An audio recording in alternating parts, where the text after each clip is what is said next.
하나님 감사합니다.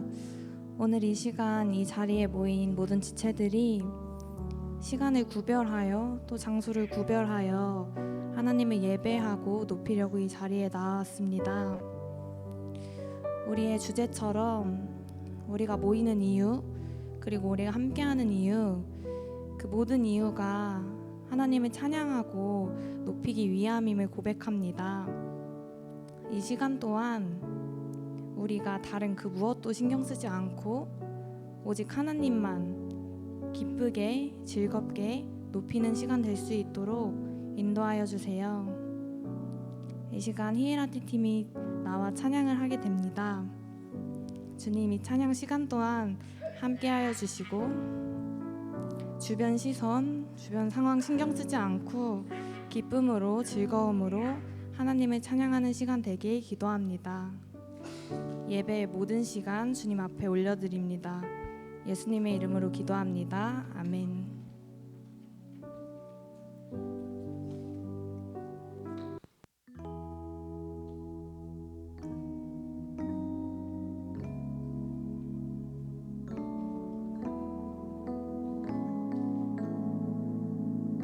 네, 안녕하세요. 첫째 날 잘 보내고 계신가요? 네, 오늘 이 시간 우리 이 수련회 첫째 날 집회의 자리를 허락하신 하나님께 감사드립니다. 모두 자리에서 일어나시고 여기 앞쪽이 텅 비어 있잖아요. 여러분들을 위한 자리이거든요. 앞쪽으로 나와서 우리가 함께 찬양하면 좋을 것 같습니다.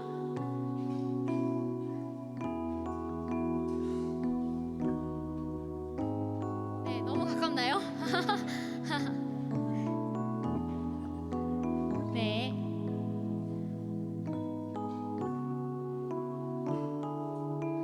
이번 찬양의 시간은 우리가 좀 원래 주일 예배 때 드렸던 그런 찬양 시간과는 좀 다르게 때로는 박수와 또 함성으로, 때로는 우리가 기뻐 뛰면서 함께 찬양하게 될 텐데요. 우리가 이런 것들을 하는 이유가 단순히 수련회라서 또는 우리끼리 신나려고 아니면 분위기에 취하기 위함이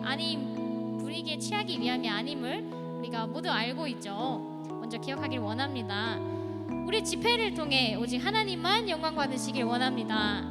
우리가 기뻐하고 즐거워하는 목적이 오직 하나님 되길 소망합니다. 감사합니다. 우리의 찬양을 기뻐 받으신 하나님을 생각하며 이 시간 다른 이들의 눈치를 보지 않고 다윗처럼 기쁨으로 찬양하길 원합니다. 하나님께 영광과 찬양의 박수 먼저 올려드리고 함께 찬양합시다.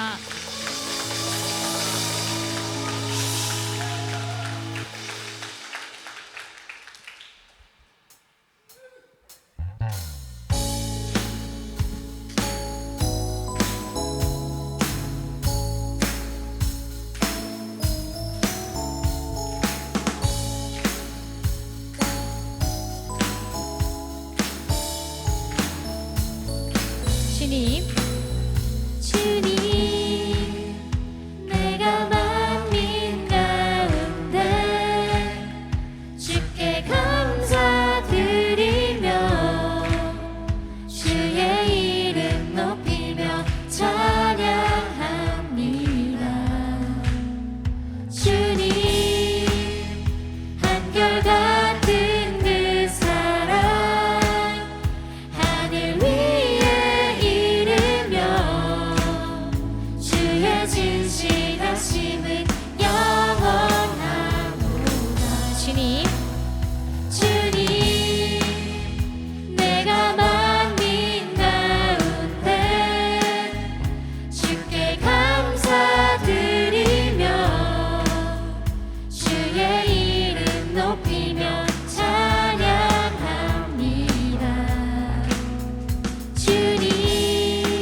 마지막부터 고백할까요? 주님, 주님, 내가 만민 가운데 주께 감사드리며 주의 이름 높이며 찬양합니다. 주님, 한결같은 그 사랑 하늘 위에 이르며 주의 진실하심은 영원하도다. 주는 하늘 높이, 주는 하늘 높이 높임 받으시고 주 영광 온 땅에 펼치소서. 주는 마음 깊이 기쁨 채우시고 주의 사랑 온 땅. 주는 하늘 높이, 주는 하늘 높이 높임 받으시고 주 영광 온 땅에 펼치소서. 주는 마음 깊이 기쁨 채우시고 주의 사랑 온 땅에 알리소서. 우리 이 시간을 통하여서 주님의 이름만이 높임받길 원합니다. 모든 이름 중에 가장 뛰어난 그 높으신 이름, 주님의 이름을 찬송합니다. 할렐루야. 주는 하늘 높이, 주는 하늘 높이 높임 받으시고 주 영광 온 땅에 펼치소서. 주는 마음 깊이 기쁨 채우시고 주의 사랑 온 땅에. 주는 하늘 높이, 주는 하늘 높이 높임 받으시고 주 영광 온 땅에 펼치소서. 주는 마음 깊이 기쁨 채우시고 주의 사랑 온 땅에. 주는 하늘 높이, 주는 하늘 높이 높임 받으시고 주 영광 온 땅에 펼치소서. 주는 마음 깊이 기쁨 채우시고 주의 사랑. 마지막으로 고백합시다. 주는 하늘 높이, 주는 하늘 높이 높임 받으시고 주 영광 온 땅에 펼치소서. 주는 마음 깊이 기쁨 채우시고 주의 사랑 온 땅에 알리소서. 아멘. 주님의 이름만이 찬송받기에 합당하십니까? 합당하십니다.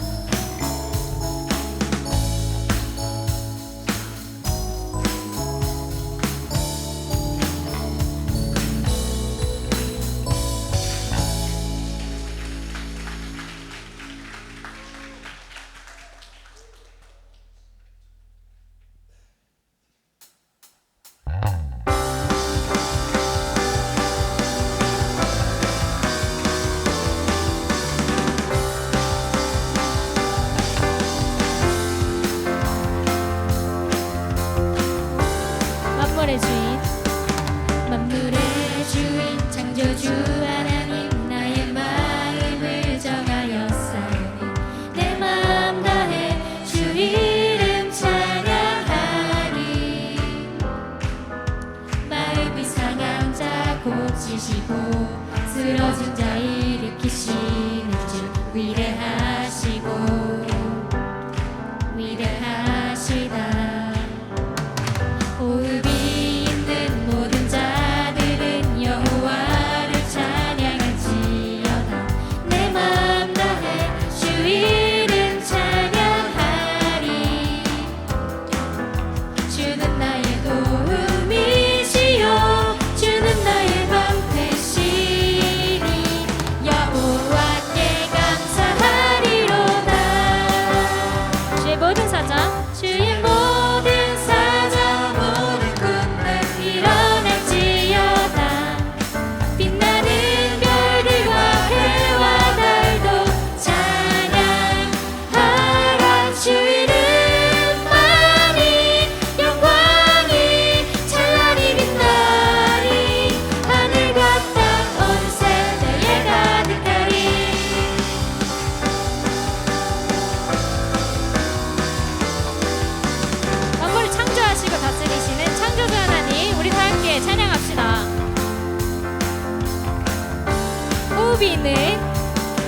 호흡이 있는 모든 자들은 여호와를 찬양할지어다.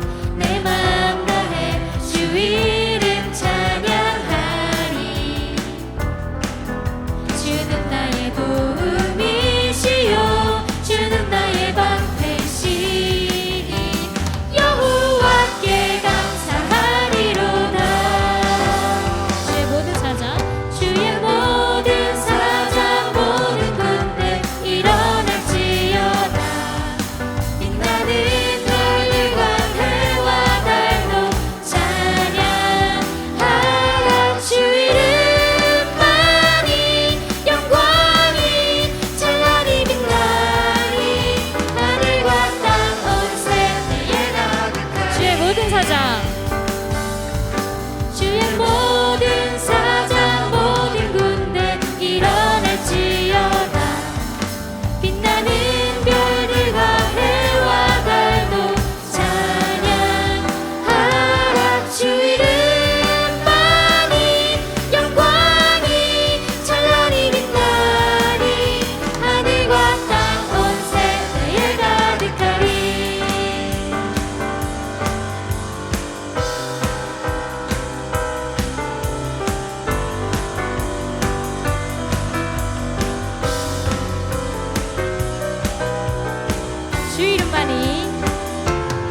주 이름만이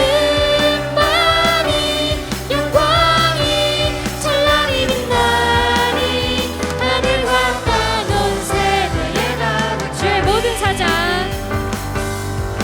주의 모든 사자 모든 군대 일어날지어다. 빛나는 별들과 해와 달도 찬양하라.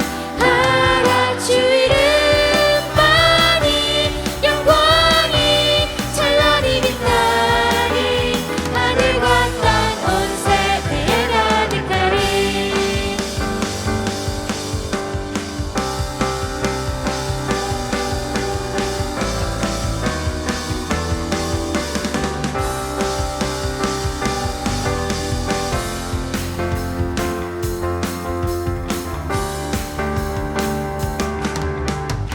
할렐루야. 우리 하나님께 영광의 박수 올려드립시다.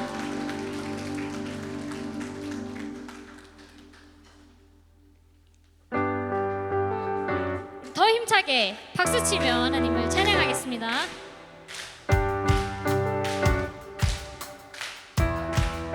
눈을 들어 주 볼 때 내게 기쁨 넘치네. 주의 영광 찬양해. 주의 얼굴 구할 때 내게 기쁨 넘치네. 주의 영광 찬양해. 온 땅 위에 충만한 그곳 놀라운 일을 모두 알게 되리라. One, two, three, four. 살아계신 하나님 그를 이길 자 없네. 그 신비한 빛의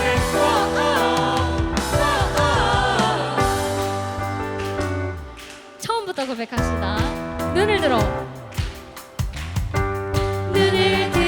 주 볼 때 내게 기쁨 넘치네. 주의 영광 찬양해. 주의 얼굴 구할 때 내게 기쁨 넘치네. 주의 영광 찬양해. 온 땅 위에 충만한 그곳 놀라운 일을 모두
주의 놀라운 사랑 찬양하리라. 자유케 하신 능력 선포해.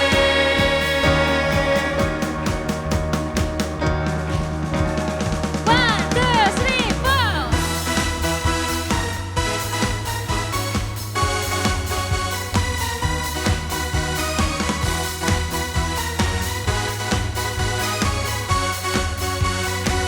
내 하나님은 크고 힘 있고 은 있어 못할 일 전혀 없네. 내 하나님은 크고 힘 있고 은 있어 못할 일 전혀 없네. 내 하나님은 크고 힘 있고 은 있어 못할 일 전혀 없네. 내 하나님은 크고 힘 있고 은 있어 못할 일 전혀 없네.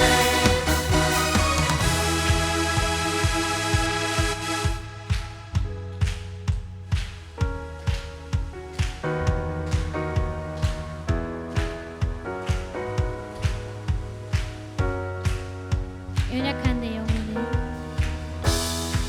연약한 내 영혼을 주를 의지해. 신실하신 주님을 신뢰해. 주의 놀라운 사랑 주의 놀라운 사랑 찬양하리라. 자유케 하신 능력 선포해.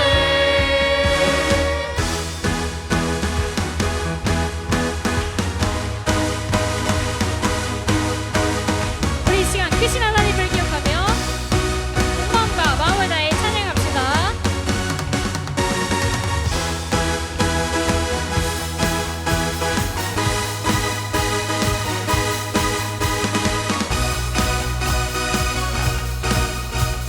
One, two, one, two, three, four. 하나님은 크고 힘 있고 은 있어 못할 일 전혀 없네. 내 하나님은 크고 힘 있고 은 있어 못할 일 전혀 없네. 내 하나님은 크고 힘 있고 은 있어 못할 일 전혀 없네. 내 하나님은 크고 힘 있고 은 있어 못할 일 전혀 없네.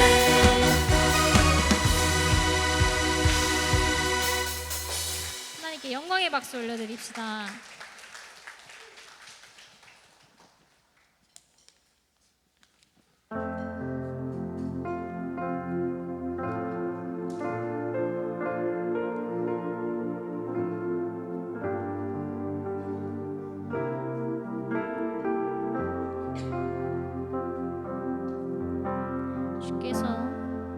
주께서 높은 보좌에 앉으셨는데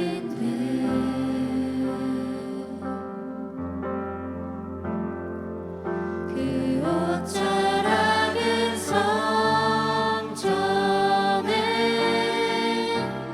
가득하도다.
주께서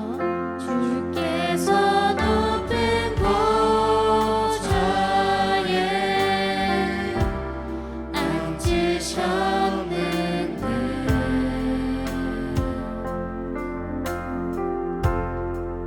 그 옷자락은 성전에 가득하도다.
계셨고 어제도 계셨고 오늘도 계시며 이제 곧 오실 우리와 어제도 계셨고 오늘도 계시며 이제 곧 오실 우리와 어제도 계셨고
알아가길 원합니다.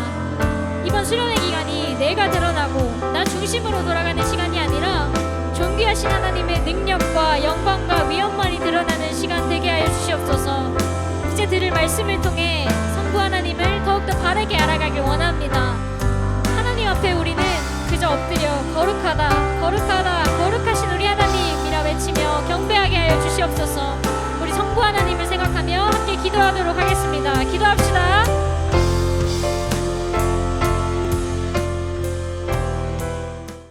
네, 여러분 찬양을 너무 뜨겁게 하셔서 집회가 끝난 것 같은데요. 네, 이제 우리 말씀을 함께 살펴볼 시간입니다.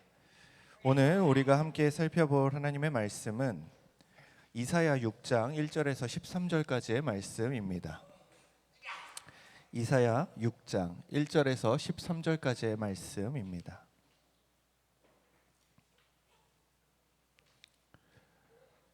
여러분들이 이제 오늘의 말씀을 함께 읽으시면 오늘 우리가 불렀던 찬양 가운데 우리가 이미 이 말씀을 고백했다라는 것을 느끼실 텐데요. 이사야 6장 1절에서 13절까지의 말씀을 제가 한 절, 여러분이 한 절, 그리고 13절은 함께 읽도록 하겠습니다. 우시야 왕이 죽던 해에 내가 본즉 주께서 높이 들린 보좌에 앉으셨는데 그의 옷자락은 성전에 가득하였고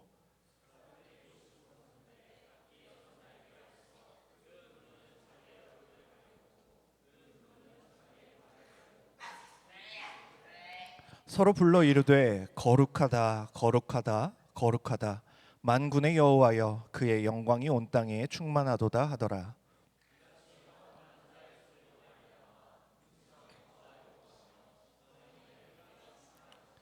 그때에 내가 말하되 화로다 나여 망하게 되었도다. 나는 입술이 부정한 사람이요 나는 입술이 부정한 백성 중에 거주하면서 만군의 여호와이신 왕을 배었음이로다 하였더라.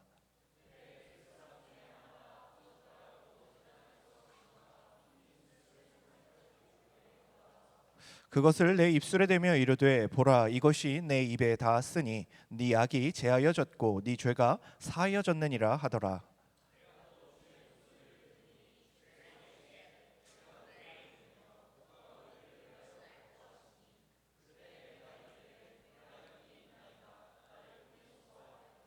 여호와께서 이르시되 가서 이 백성에게 이르기를 너희가 듣기는 들어도 깨닫지 못할 것이요 보기는 보아도 알지 못하리라 하여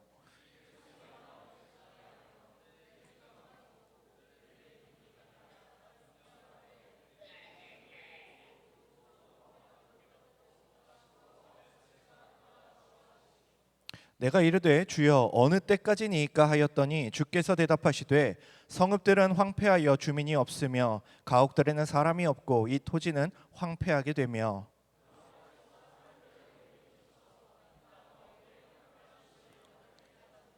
그 중에 10분의 1이 아직 남아 있을지라도 이것도 황폐하게 될 것이나 밤나무와 상수리나무가 배임을 당하여도 그 그루터기는 남아 있는 것 같이 거룩한 씨가 이 땅의 그루터기니라 하시더라.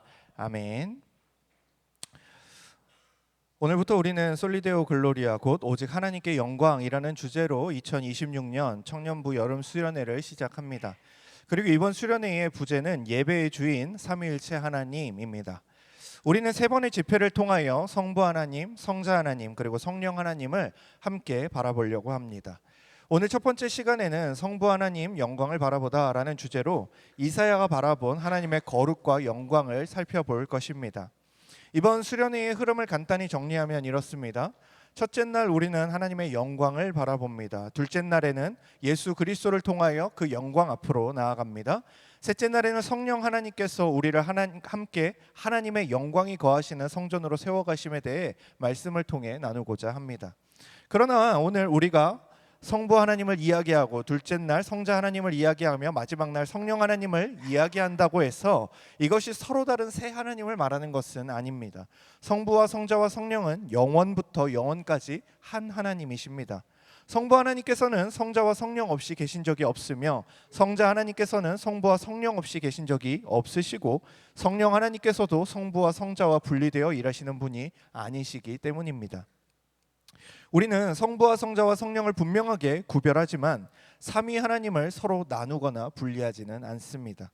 그렇게 오늘 우리가 성부 하나님을 중심으로 하나님의 영광을 살펴보지만 이사야가 바라본 영광은 성부와 성자와 성령께서 영원부터 함께 누리시는 삼위 하나님의 영광이라는 것을 여러분들이 기억하셔야겠습니다. 오늘은 그 영광의 근원이 되시는 성부 하나님을 중심으로 말씀을 살펴보고 이후에는 그 영광 앞으로 우리를 인도하시는 성자 하나님과 우리를 그 영광의 거처로 세워가시는 성령 하나님의 사역을 살펴보겠습니다. 이번 수련회는 예배를 중심으로 삼위 하나님을 바라봅니다. 그런데 이제 여러분과 제가 이제 5년째 함께하고 있기 때문에 여러분들이 저에게 익숙한 설교 방식은 무엇일까요? 강해 설교입니다. 우리가 당장 지금 복음서 강해만 하더라도 3년을 살펴봤잖아요. 그런데 그렇다고 해가지고 오늘 우리가 그런 강해 설교를 살펴볼 수는 없습니다. 그렇기에 주로 이런 수련회의 자리나 집회의 자리가 됐을 때 우리가 함께 살펴보는 설교의 방식을 가리켜서 우리는 주제 설교라고 하는데요. 오늘 우리는 예배의 관점으로 바라보는 삼위일체에 대해서 함께 말씀을 나눌 겁니다.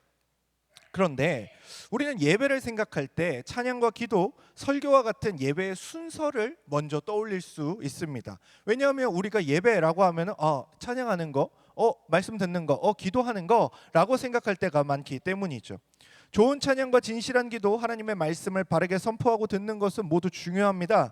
그러나 예배의 순서와 방식보다 우리가 먼저 묻고 먼저 고민해야 할 지점이 있습니다. 우리는 지금 누구를 예배하고 있는가입니다. 우리는 예배를 평가할 때 자신도 모르게 자기 자신을 중심에 두곤 합니다. 오늘 찬양이 나에게 참 은혜스러웠다라고 하면 어떻게 하죠? 은혜 받았다. 오늘 기도할 때 내가 막 울부짖으면서 눈물도 흐르고 막 콧물 질질 짜면서 나 오늘 좀 기도한 것 같다라고 느끼면 어떻게 되죠? 오늘 예배 좀 괜찮았던 것 같아 라고 생각합니다.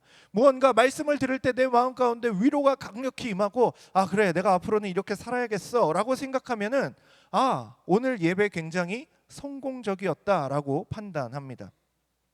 물론 예배를 통하여 하나님의 은혜를 경험하는 것은 매우 중요합니다. 그러나 예배의 가치가 우리의 감정과 만족에 의하여 결정되는 것은 아닙니다. 예배의 가치는 예배를 드리는 사람에게서 나오는 것이 아니라 예배를 받으시는 하나님께로부터 나오기 때문입니다. 우리가 뜨겁게 찬양하기 때문에 하나님이 영광스러워지는 것이 아닙니다. 하나님은 본래 영광스러운 분이시기 때문에 우리가 그분을 찬양하는 것이 의미와 가치를 가지는 것입니다. 우리가 하나님께 많은 것을 드렸기 때문에 하나님이 위대해지시는 것도 아닙니다. 하나님은 우리가 존재하기 전부터 위대하셨고 우리가 하나님을 알기도 전부터 영광스러우셨으며 우리가 하나님을 사랑하기도 전부터 사랑이셨습니다. 그러므로 참된 예배는 나는 지금 누구 앞에 서 있는가를 깨닫는 데서 시작되는 것입니다. 그리고 오늘 이사야는 바로 그 하나님을 우리에게 바라보도록 우리의 손을 붙잡고 인도하고 있습니다. 오늘 이사야 6장의 말씀을 본격적으로 살펴보기 전에 인간이라는 존재에 대해 잠시 생각해 보려고 합니다. 오늘날 우리가 인간의 존재를 규정하는 기준은 성경적이라기보다는 근대적 사고에 가깝습니다. 우리에게 너무나 익숙한 그 문장, 혹시 익숙하지 않으실 수도 있지만 나는 생각한다, 그러므로 나는 존재한다. 아마 한 번쯤은 학교를 다니셨다면 들어보셨을 겁니다. 그런데 여기서 생각을 하며 그 생각을 기준으로 판단하는 주체가 누구냐? 인간입니다. 즉 인간 이해의 기준점이 인간 자신이라는 겁니다. 여기서 문제가 발생합니다. 과연 인간을 생각으로서 존재를 증명할 수 있는가 하는 것이죠. 우리 주변에 생각은 옳고 선하지만 정작 삶과 행동은 틀리고 악한 사람들이 얼마나 많은지 모릅니다. 여기서 근대 인간 이해에 대한 교육적 문제가 제기됩니다.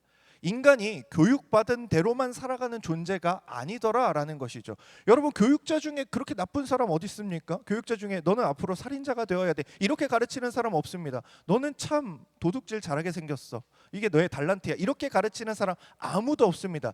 교육이 좋은 거다라는 것은 많은 사람들의 인식 가운데 있습니다. 그런데 문제는 뭐냐면 사람이 교육받은 대로 살아가느냐 이것이 문제라는 것입니다. 옳은 것을 배워도 자신의 삶에 옳은 것을 선택하지 않는 경우가 생긴다라는 것이죠.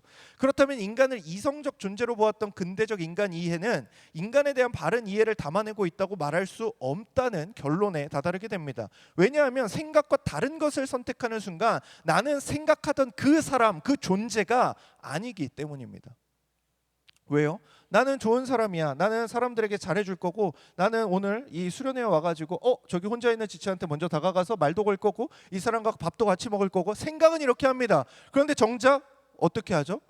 내 친한 사람 옆에 가가지고 앉아서 밥은 먹습니다. 그러면서 어떤 생각을 하죠?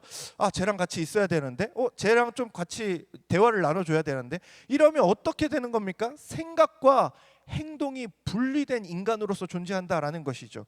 그렇게 제임스 K.A. 스미스는 습관이 영성이다라는 책에서 인간을 설명하며 인간은 어떤 존재인가? You are what you love라고 말합니다. 우리는 우리가 사랑하는 존재이다라고 말하는 것이죠. 인간은 단지 자신이 알고 있는 것을 따라 움직이는 존재가 아니라 자신이 사랑하고 원하는 것을 향하여 살아가는 존재라는 것입니다. 그렇게 제임스 스미스는 하나님 나라를 욕망하라 해서 성경적 인간 이해를 예배하는 존재로서의 인간으로 정리합니다. 간단하게 정리하자면 인간의 궁극적인 사랑은 바로 예배하는 그 대상이라는 것이죠. 인간은 언젠가 무언가를 사랑하고 욕망합니다. 즉 예배의 대상이 꼭 하나님이 아니더라도 인간은 자신이 바라는 것들을 수많은 우상으로 만들어서 그것들을 예배합니다.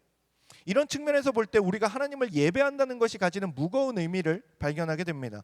바로 하나님께 드리는 예배란 하나님이 우리의 궁극적 사랑이심을 고백하고 드러내는 자리입니다. 그래서 오늘 본문을 보면은 하나님께서는 이사야에게 무엇을 행하라고 먼저 말씀하시지 않습니다. 하나님은 이사야에게 사명을 맡기시기 전에 자신의 영광을 보여주십니다. 그가 감당해야 할 일들을 말씀하시기에 앞서서 하나님이 누구이신지를 나타내십니다. 그리고 하나님의 영광을 바라본 이사야의 자기 이해와 삶의 방향이 변화되는 것이죠. 오늘 우리에게도 동일한 일이 필요합니다. 우리는 참된 영광이신 하나님을 바라보아야 합니다. 여기서 우리가 욕망하는 존재에 대해서 조금만 더 짚고 넘어가도록 하겠습니다. 우리는 내가 사랑하는 존재를 예배하고 욕망하는 존재다라는 성경적 이해의 관점을 가지고 들어온다면 우리가 진정 어떤 존재인지 이해하는 것이 굉장히 쉬워집니다. 어떻습니까? 여러분들이 예를 들어 이런 것이죠. 너무 극단적이지만 학교에 중요한 시험 공부를 해야 됩니다. 단순히 어떤 이 시험 날짜가 겹친 게 아니라 이 시험을 위해 열심히 공부해야 되는 과정 중에 있습니다. 그런데 여러분들에게 맡겨진 어떤 섬김이 있어요. 교사든 찬양팀이든 목자든 리더든 이런 것들을 해가지고 이제 섬겨야 되는 시간들을 구별해야 되는데 여러분들이 말은 이렇게 합니다. 사람들 앞에서 나에게 가장 중요한 분은 하나님이셔. 나는 하나님을 아는 것이 하나님에 대한 지식이 하나님을 향한 예배가 나한테 가장 중요해 라고 얘기하지만 여러분들에게는 이미 어떤 행동들이 일어나고 있을 겁니다. 그것이 여러분들을 규명한다라는 것이죠. 여러분들이 입으로는 하나님을 사랑한다 고백하지만 여러분들이 아침부터 일어나서 공부하는 카페에 가는 겁니다. 열심히 스터디 공부를 합니다. 이게 나쁘다라는 것을 이야기하기 전에 여러분은 그런 존재라는 것이죠. 그것을 욕망하고 그것을 사랑하는 존재라는 것이죠. 그런데 우리는 맨날 무엇에 속습니까? 내가 생각하는 것에 속습니다. 난 이런 생각을 하니 난 이런 사람이 아니요. 여러분은 그런 사람이 아닙니다. 여러분들은 하나님을 예배하는 사람이 아니고 하나님만 사랑하는 사람이 아니고 하나님을 가장 사랑하는 사람이 아니라 하나님을 가장 사랑한다고 입만 나불대는 존재들이라는 것이죠. 여러분들의 그 중심에 있는 여러분이라는 존재는 여러분들의 삶을 통해 증명되고 있습니다. 그렇게 우리는 이런 우리라는 존재가 이제 성경적인 그 정리 안에서 규명되어졌다면 다시금 오늘의 말씀으로 돌아와서 중요한 사실들을 몇 개 살펴보아야 합니다. 하나님의 영광을 바라보기 전에 하나님의 존재에 관한 한 가지 중요한 생각을 해보아야 하는 것이죠. 나란 존재에 대해 생각했다면 하나님에 대해서 한번 생각을 해봐야 됩니다. 여기서 이제 우리에게 늘 나오는 질문들이 있습니다. 하나님은 세상을 왜 창조하셨을까? 왜 인간을 지으셨을까? 하나님은 어떤 결핍이 있기 때문에 창조를 하시지 않았습니다. 오히려 자신의 풍성함을 나누는 것이 창조의 목적에 가깝지요. 마이클 리브스는 선하신 하나님에서 하나님은 세상을 창조하시기 전에 무엇을 하고 계셨는가라는 질문을 던집니다. 이에 대한 중요한 대답을 우리는 요한복음 17장 24절에서 발견할 수 있는데요. 이렇게 말하죠. 아버지여, 내게 주신 자도 나 있는 곳에 나와 함께 있어. 아버지께서 창세전부터 나를 사랑하심으로 내게 주신 나의 영광을 그들로 보게 하시기를 원하옵나이다. 우리가 복음서 강의하면서 엄청나게 자주 살펴본 말씀인데, 이 말씀이 창조 전에 하나님이 무엇을 하고 계셨는가에 대한 답을 주더라라는 것입니다.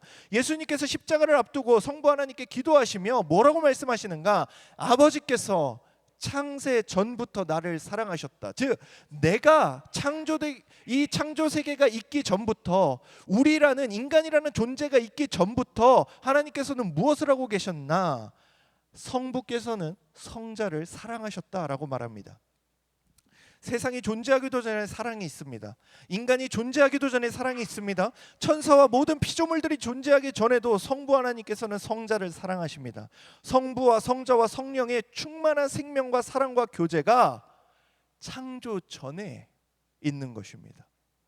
창조를 통해 우리가 이것들이 생겨났다라고 말할 수 없는 것입니다. 요한일서 4장 8절은 말하죠. 하나님은 사랑이심이라. 하나님은 단지 사랑을 행하시는 분이 아니라 사랑 그 자체이십니다. 인간이 존재하기 전부터 하나님은 사랑이신 분이었고, 그렇기에 하나님의 사랑의 정의 또한 우리 인간이 아닌 하나님께 두어야 하는 것이죠. 그런데 우리는 어떤 착각을 자꾸 합니까? 우리가 생각하는 사랑이 있는 겁니다. 우리가 생각하는 사랑이란 어떻죠? 내가 힘들 때, 내가 아플 때, 내가 어떨 때 하나님이 나를 찾아오셔서 위로해 주는 것. 그런데 왜 이것을 생각하냐?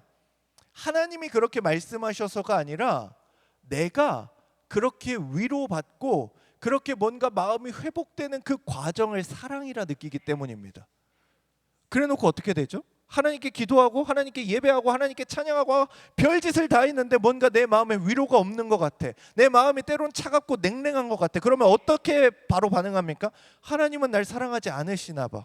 하나님은 나에게 사랑을 주시지 않나 봐. 그런데 이게 과연 맞냐라는 것입니다. 이것의 가장 큰 문제는 우리는 우리의 존재를 판단하는 것부터 하나님이 나를 사랑하시는지 사랑하시지 않는지에 대한 모든 판단까지 인간적인 생각으로 판단하더라는 것입니다.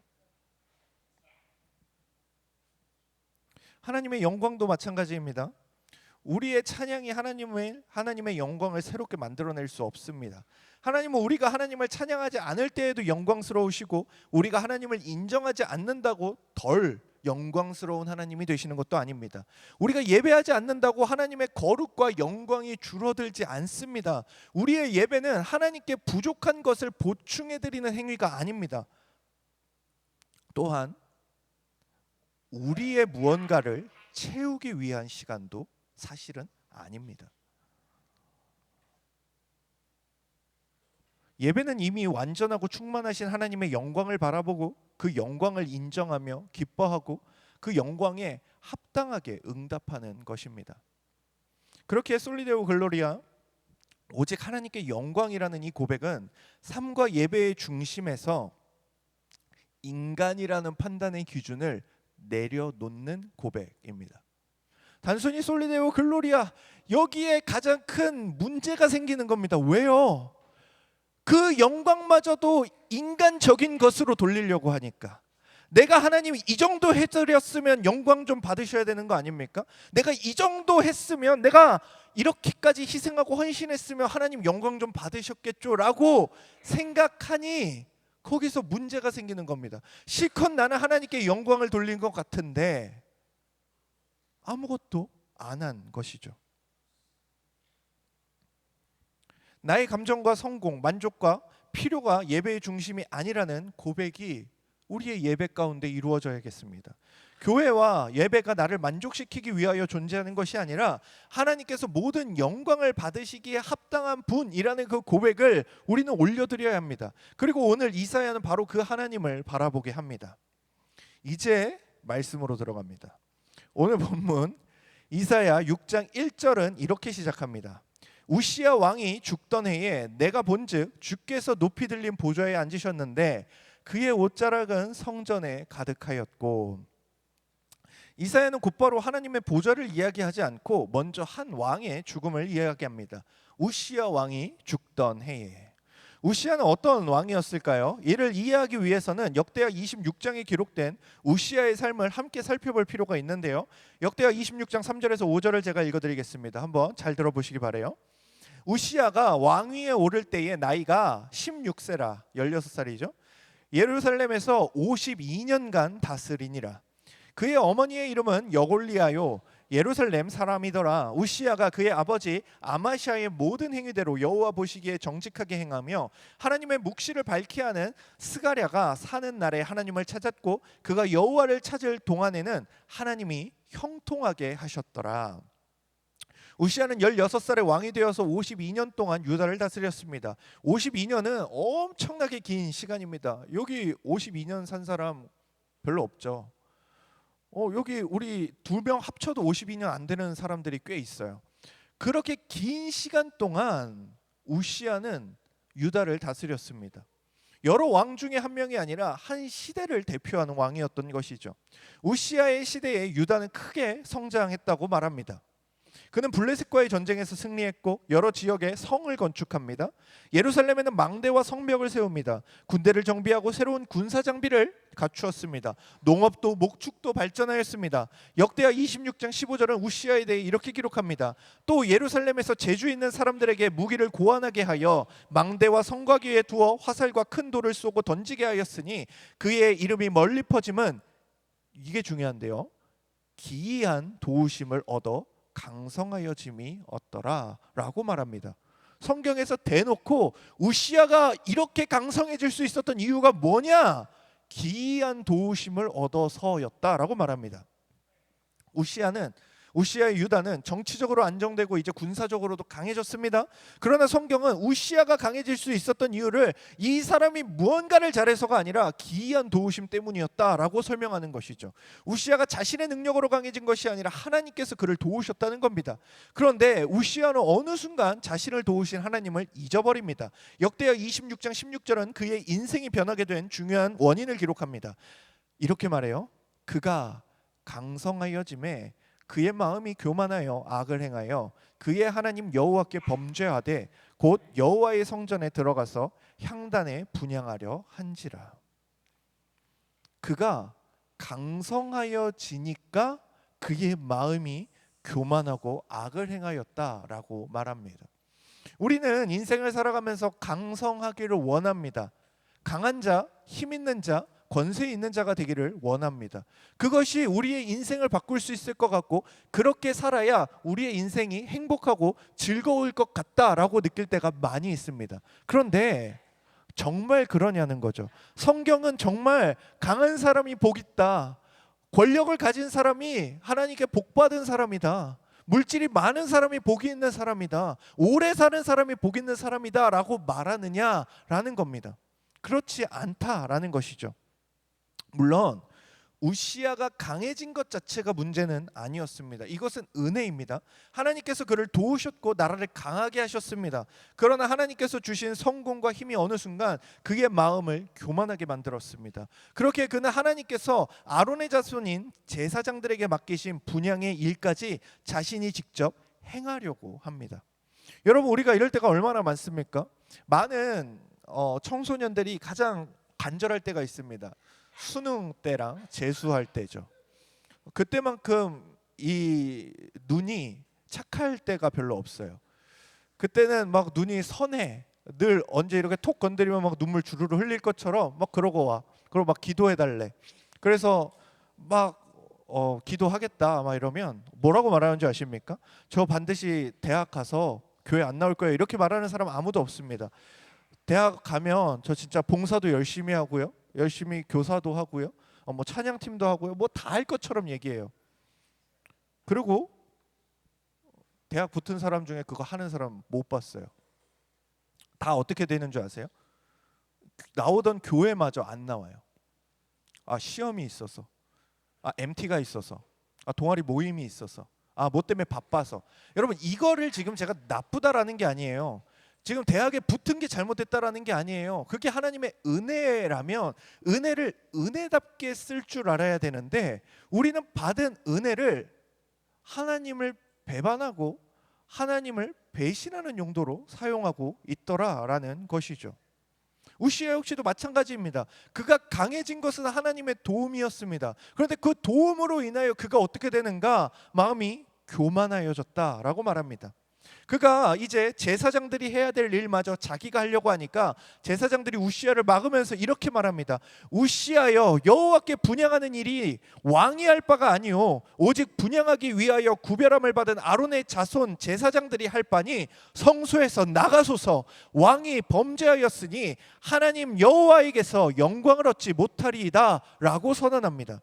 우시야는 자신의 왕권과 힘을 가지고 성전 안으로 들어갔습니다. 자신이 왕이기 때문에, 또 자신이 통치하는 이 시기 가운데 이 유다가 강성해졌기 때문에, 자신의 유능함이 드러났기 때문에, 자신으로 말미암아 유다가 중흥기를 누리고 있기에 성전과 종교라는 것도 자신의 능력으로 충분히 감당할 수 있을 것이라고, 나의 능력이, 나의 힘이 뻗치면 훨씬 더 잘 될 수 있을 거라고 생각합니다.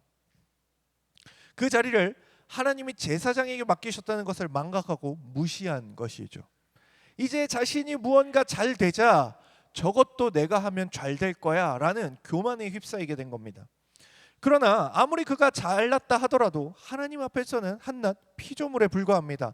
왕도 하나님의 말씀 아래 있으며 하나님께서 정하신 질서와 경계를 따라야 합니다. 왕이라고 해서 자신의 권력과 능력으로 거룩하신 하나님께 나아갈 수 있는 것은 아닙니다. 그가 가지고 있는 어떤 대단함이 나는 마땅히 하나님께 나아갈 수 있어 라고 할 수 없다라는 것이죠. 그는 제사장들의 책망을 듣고 돌이키지 않았고 오히려 분노하였다고 성경이 기록합니다. 그리고 그 순간 그의 이마에 나병이 생깁니다. 문둥병이 생겨버린 것이죠. 그는 부정한 자가 되어서 성전에서 쫓겨났으며 죽는 날까지 다른 사람들과 격리되어 별궁에서 살아야 했습니다. 오늘 이사야 6장의 장면과 우시야의 삶을 함께 놓고 보면 매우 의미 있는 대조가 나타납니다. 우리는 지금 이 6장 1절 처음에 우시야 왕이 죽는다에서 시작해서 그의 삶의 배경을 함께 살펴보았습니다. 자, 우시야는 자신의 힘을 의지하여 거룩한 성전에 들어갑니다. 그리고 내가 무언가 하나님의 일을 하겠다라고 하지만 그는 나병을 입고 쫓겨납니다. 반면 이사야는 오늘 본문 가운데 거룩하신 하나님을 자신의 힘으로 자신이 나아가 본 것이 아니라 그저 하나님을 바라보게 되고 그 후 화로다 나여 망하게 되었도다라고 자신의 죄를 고백합니다. 우시야는 자신이 왕이라는 지위를 의지하였지만 이사야는 만군의 여호와이신 왕을 바라본 것이죠. 바로 그 우시야 왕이 죽었습니다. 우시야가 죽던 바로 그 해 비로소 이사야는 진정한 왕을 바라보게 됩니다. 땅의 왕은 죽었습니다.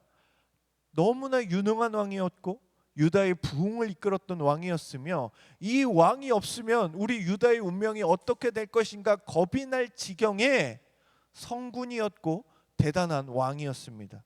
그러나 그 왕은 죽었지만 이사야 앞에 무엇이 펼쳐지고 있습니까? 하늘의 왕이 살아계신 장면이 펼쳐지고 있습니다.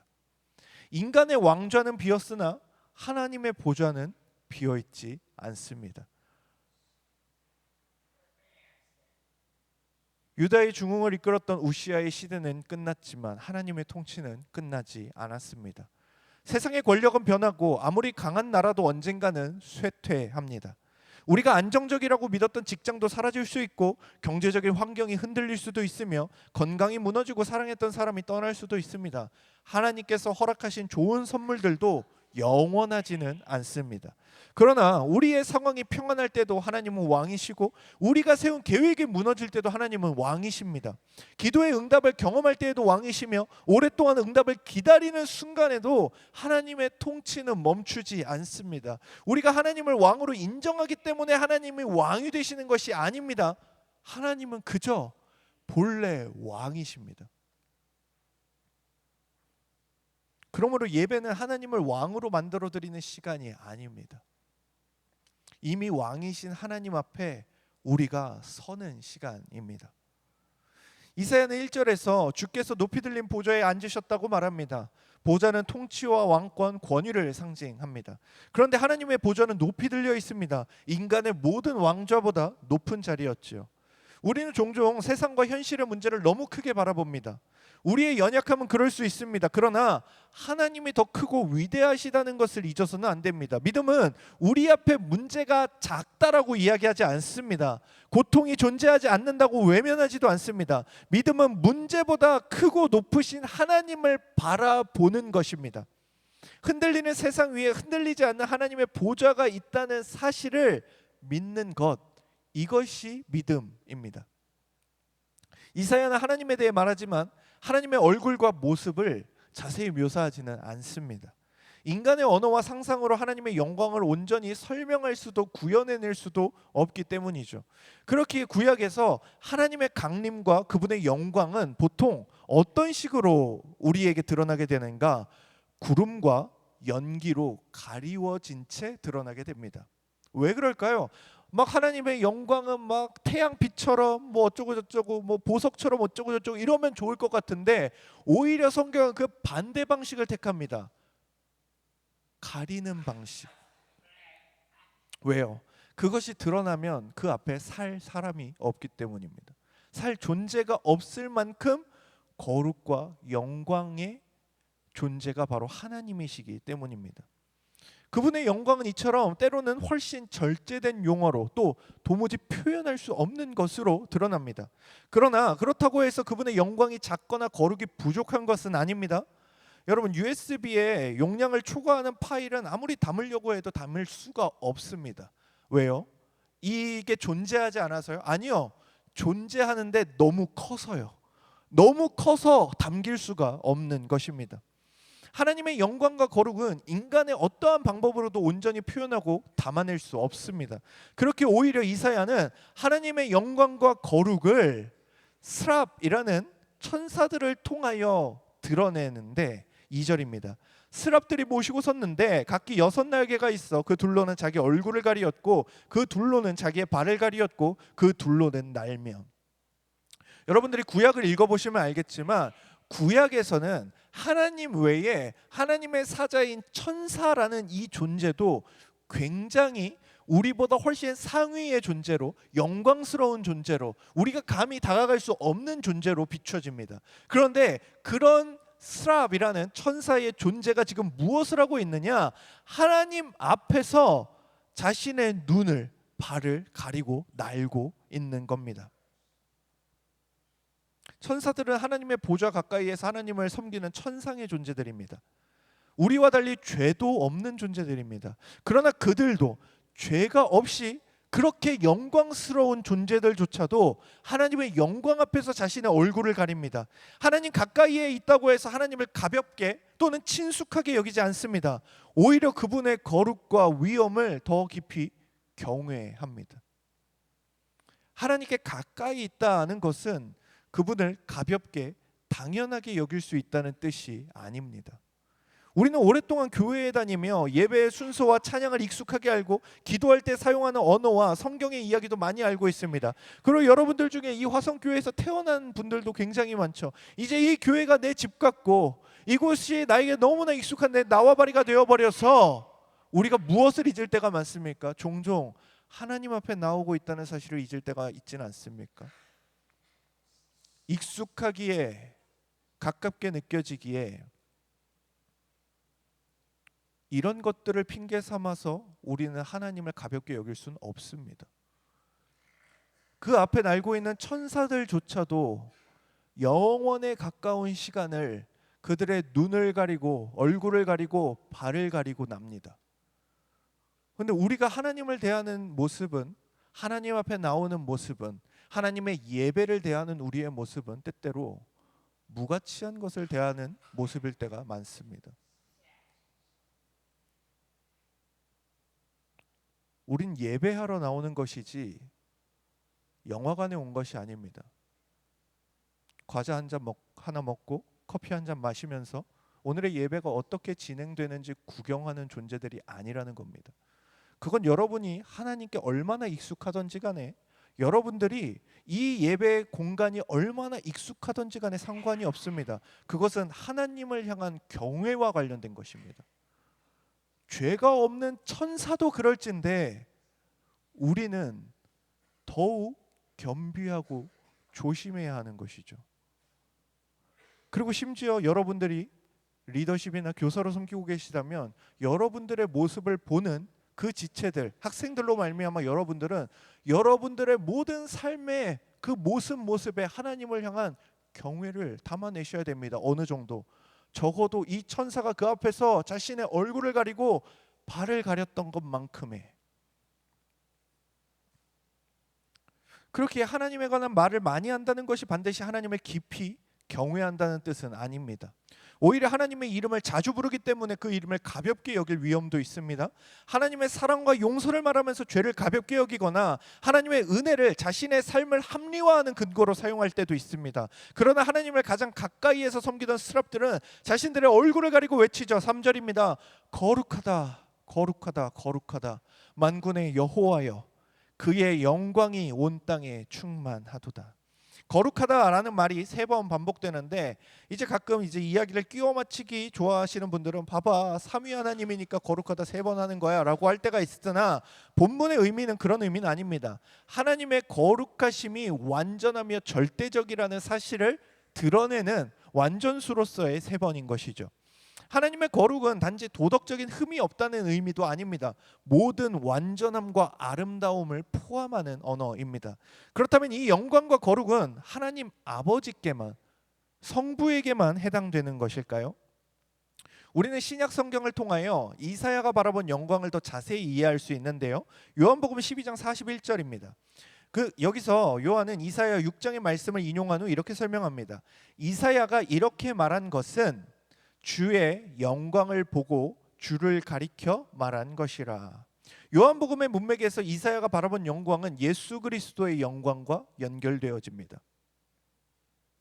이사야에서만 보면 성부 하나님을 향한 영광과 연결되어지는 것 같았던 이 말씀이 요한복음에 인용이 되어지며 그 영광을 예수 그리스도께 연결시키고 있는 것이지요. 또한 사도행전 28장 25절에서 바울은 이사야 6장의 말씀을 인용하며 이렇게 말합니다. 성령이 선지자 이사야를 통하여 너희 조상들에게 말씀하신 것이 옳도다. 이사야 6장에서는 이사야는 여호와 하나님의 영광을 바라보았는데 요한복음은 이제 그 영광을 성자 예수 그리스도께 연결하고, 사도행전은 이사야에게 주어진 말씀을 성령 하나님의 말씀으로 설명하고 있는 겁니다. 이사야가 본 것은 하나인데 그 말씀에 대한 증언이 성부와 성자와 성령에 대한 영광으로서 성경에서 증언되고 있는 것이죠. 그렇기에 이사야가 바라본 영광은 성부 하나님만의 어떤 고립된 영광이 아닙니다. 오늘 우리는 성부 하나님을 중심으로 말씀을 살펴보고 있으나 우리가 예배하는 하나님은 성자와 성령 없이 홀로 계신 분이 아닙니다. 성부와 성자와 성령께서 영원부터 함께 누리는 삼위 하나님의 영광인 것이지요. 스랍들의 찬양은 거룩하다라는 고백에서 끝나지 않습니다. 그의 영광이 온 땅에 충만하도다. 스랍들은 이 성전에 하나님의 영광이 충만하다고 말하지 않습니다. 이사야는 성전 안에서 하나님의 영광을 바라보았지만 하나님의 영광은 성전이라는 공간 안에 갇혀 있지 않고 온 땅에, 온 세상에, 온 만물에 충만한 하나님의 영광이라는 것이지요. 시편 19장 1절은 이렇게 말합니다. 하늘이 하나님의 영광을 선포하고 궁창이 그의 손으로 하신 일을 나타내는도다. 하늘은 하나님의 영광을 선포하고 창조세계는 하나님의 능력과 지혜를 드러냅니다. 우리가 살아있고 호흡하며 하루를 살아가는 것도 하나님의 은혜를 증언합니다. 문제는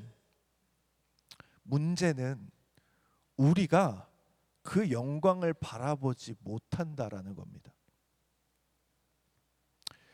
우리는 돈이 가진 힘과 성공하는 사람의 화려함, 유명한 사람이 가진 영향력은 너무 잘 바라봅니다. 선명하게 바라봅니다. 아, 저게 성공이구나. 저게 빛나는 삶이구나. 세상이 주는 영광에는 쉽게 마음을 빼앗기고 세상이 주는 영광은 너무나 찬란해 보입니다. 그런데 이미 온 땅에 충만한 하나님의 영광은 눈이 먼 사람처럼 보지를 못합니다. 심지어 그 영광이 보여져도 영광으로 또는 찬란한 것으로 인식을 하지 못합니다. 왜 그럴까요?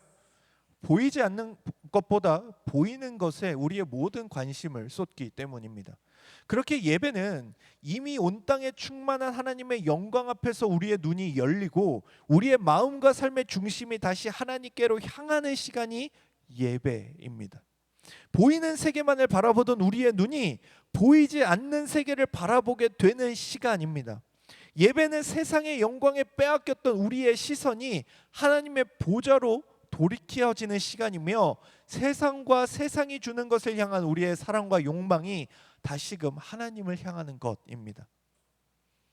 오늘의 본문 6장 4절입니다. 이같이 화답하는 자의 소리로 말미암아 문지방의 터가 요동하며 성전의 연기가 충만한지라. 하나님의 임재 앞에서 성전의 문지방이 흔들립니다. 이 두렵고도 영광스러운 하나님의 임재로 말미암아 이사야의 마음도 막 두근두근하고 흔들리기 시작합니다. 6장 5절이죠. 그때에 내가 말하되 화로다 나여 망하게 되었도다. 나는 입술이 부정한 사람이요 나는 입술이 부정한 백성 중에 거주하면서 만군의 여호와이신 왕을 배웠음이로다. 이사야의 고백을 이해하기 위해서는 앞선 이사야 5장의 말씀을 살펴볼 필요가 있습니다. 그렇다고 긴장하실 필요는 없어요. 이사야 5장을 다 설명하진 않을 거니까요. 이사야 5장을 요약해서 설명하자면 이사야 5장에 엄청나게 자주 등장하는 말이 하나 있는데 바로 화 있을진저입니다. 이사야 5장 20절에서 21절입니다. 악을 선하다 하며 선을 악하다 하며 흑암으로 광명을 삼으며 광명으로 흑암을 삼으며 쓴 것으로 단 것을 삼으며 단 것으로 쓴 것을 삼는 자들은 화 있을진저. 스스로 지혜롭다 하며 스스로 명철하다 하는 자들은 화 있을진저. 이사야는 탐욕과 쾌락을 따라 살아가고 하나님의 공의를 왜곡하며 자신을 지혜롭게 여기는 백성들에게 하나님의 심판을 선포합니다. 화 있을진저. 선지자는 다른 사람의 죄를 향하여 화 있을진저라고 선포합니다. 그런데 오늘 6장에서 하나님의 영광을 바라본 후에 이사야는 그 선언을 자신에게 적용합니다. 화로다 나여. 우리가 신앙생활을 하며 살아가다 보면 때때로 다른 사람의 죄가 크게 보일 수 있습니다. 다른 사람과 자신을 비교하면서 나는 저 사람보다는 괜찮다고 생각할 수도 있습니다. 교회에 다니고 예배와 봉사에 참여하며 다른 사람처럼 큰 잘못을 저지르지 않았다는 사실을 나의 의로 삼을 수도 있습니다. 그러나 신앙생활에 있어서 우리의 기준은 다른 사람이 아닌 하나님의 말씀이어야 합니다. 말씀이 육신되어 이 땅에 오신 예수 그리스도의 삶이 기준이 되어야 합니다. 그런데 어느새 우리의 죄성은 우리의 신앙을 가리켜서 누구와 비교하냐면 나보다 더 못하는 인간들, 나보다 더 막 사는 것 같은 인간들, 나보다 하나님을 사랑하지 않는 인간들을 보면서 안심합니다. 와, 다행이다. 근데 쟤보다는 낫겠지. 쟤가 구원을 못 받으면 좀 불안하겠지만 쟤도 구원받으면 나도 구원받겠지. 무엇입니까? 신앙의 모든 기준을 전혀 이상한 데 두고 있는 겁니다. 아니요. 하나님은 지금 여러분을 선착순으로 줄 세우지 않습니다. 여러분들을 구원에 있어서 상대평가하시지 않습니다. 구원은 절대평가입니다. 예수 그리스도를 믿는 자, 그 자들이 구원받는 것이죠. 그런데 우리는 옆 사람이 못 믿으면 내가 너무 잘 믿는 것처럼 착각하는 신앙생활을 유지하고 있습니다. 그렇기에 다른 사람의 기준일 때는 괜찮아 보이나 거룩하신 하나님의 기준이 되면 나의 진짜 모습이 드러납니다. 어두운 공간에서는 옷에 묻은 먼지가 잘 보이지 않습니다. 그러나 밝은 빛 아래로 나오면 이전에 보이지 않던 것이 드러납니다. 하나님의 영광은 우리 안에 없던 죄를 새롭게 만들어내는 것이 아닙니다. 이미 존재하는 죄를 드러내는 빛, 그것이 하나님의 영광입니다. 그렇게 요한은 이 땅에 오신 빛 예수 그리스도를 보며 이렇게 기록하죠. 요한복음 1장 9절입니다. 참빛 곧 세상에 와서 각 사람에게 비추는 빛이 있었나니. 그리고 3장 19절에서 21절입니다. 그 정죄는 이것이니 곧 빛이 세상에 왔으되 사람들이 자기 행위가 악함으로 빛보다 어둠을 더 사랑한 것이니라. 악을 행하는 자마다 빛을 미워하여 빛으로 오지 아니하나니 이는 그 행위가 드러날까 하며 진리를 따르는 자는 빛으로 오나니 이는 그 행위가 하나님 안에서 행한 것임을 나타내려 함이라 하시니라. 빛이 비춰졌는데 빛을 싫어합니다. 왜요? 내가 죄인이라는 사실을, 내가 악한 짓을 하고 있다는 사실을 드러내기 때문에 싫은 겁니다. 이것이 죄인이 가지는 특성입니다. 그러나 여러분이 정말 하나님의 백성이라면 여러분들은 그 비춰지는 빛으로 말미암아 나의 드러나는 죄악들로 말미암아 나의 존재를 빠르게 인식해야 됩니다. 화로다 나여 망하게 되었도다. 하나님의 거룩이 이사야를 죄인으로 만든 것이 아닙니다. 하나님의 거룩이 이사야가 실제로 어떤 사람이었는지를 보여주고 깨닫게 하고 있는 겁니다. 그래서 이사야는 화로다 나여 망하게 되었도다라고 고백하죠. 이것이 자신에게 몇 가지 부족함과 실수가 있다는 정도의 고백이 아닙니다. 거룩하신 하나님 앞에서 나의 의와 능력으로는 결단코 설 수 없겠구나, 나는 이 정도면 괜찮겠다라고 생각했는데, 그렇기에 나는 많은 사람들에게 하나님의 말씀을 전하였기 때문에 괜찮다라고 생각을 했는데 그 정도의 것이 아니구나. 하나님의 영광이란, 하나님의 거룩이란 내가 생각하고 내가 상상하는 것, 그것으로 설명이 되지 않는 것이구나. 그리고 그 앞에 선이 내가 얼마나 저주받아 죽어 마땅한 존재인지를 깨닫게 되는 것이지요. 자신에 대한 정확한 인식이 하나님의 영광 앞에 섰을 때 비로소 작동되는 겁니다. 여러분들이 어떤 존재인지를 알고 싶으십니까? 하나님의 영광 앞에서 여러분들을 비추어 보셔야 합니다. 그렇지 않으면 우리는 끝까지 우리를 어떤 존재로 오해합니까? 흑암 속에 있으면서 마치 이 이사야 5장에 나오는 존재들처럼 악을 선하다 하며 선을 악하다 하며 흑암으로 광명을 삼으며 광명으로 흑암을 삼으며 쓴 것을 달다고 하고 단 것은 쓰다고 하는 그따위 인생을 살게 되는 것이지요. 우리는 하나님의 영광 앞에 서야 됩니다. 그 영광 앞에서 우리의 존재가 낱낱이 비춰지죠. 죄인, 무가치한 존재. 그러나 오해하지 마십시오. 하나님의 영광 앞에서 인간이 무가치한 존재가 되는 것이 아니라 오히려 그 영광 앞에서 우리는 하나님의 형상으로 지음받은 존귀한 피조물인 동시에 자신의 의와 능력으로는 하나님께 나아갈 자격과 거룩함이 없는 죄인이라는 사실을 이중적으로 발견하게 됩니다. 그래서 이사야는 자신의 죄를 조금 더 구체적으로 고백하죠. 나는 입술이 부정한 사람이요 라고 고백합니다. 이상하죠? 이사야는 하나님의 말씀을 전하는 선지자입니다. 그리고 지금 부르심을 받고 있죠. 그에게 입술이란 하나님의 말씀을 전하는 중요한 사역의 도구입니다. 즉 선지자의 입술은 예배와 관련된 것입니다. 그런데 하나님의 영광을 바라본 순간 그는 다른 사람들에게 화 있을 진저 하다가 화로다 나요 라고 말합니다.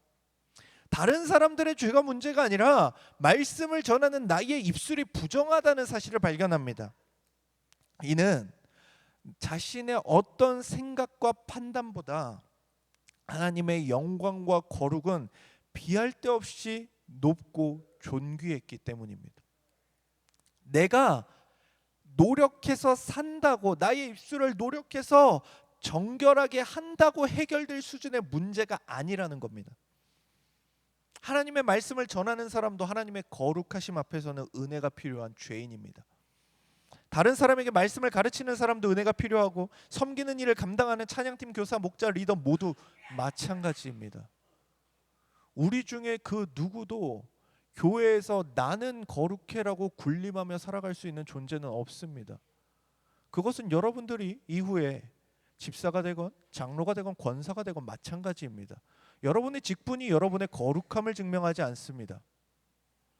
우리가 날마다 점검해야 하는 것은 내가 이렇게나 수고하여 섬기는 것 보이십니까? 가 아니라 하나님의 그 영광과 거룩을 나의 입술에 담는 것이 얼마나 놀랍고 감격스러운 일인지 기억하셔야 됩니다. 여러분들, 우리가 하나님을 지금 섬겨 드리는 게 아닙니다.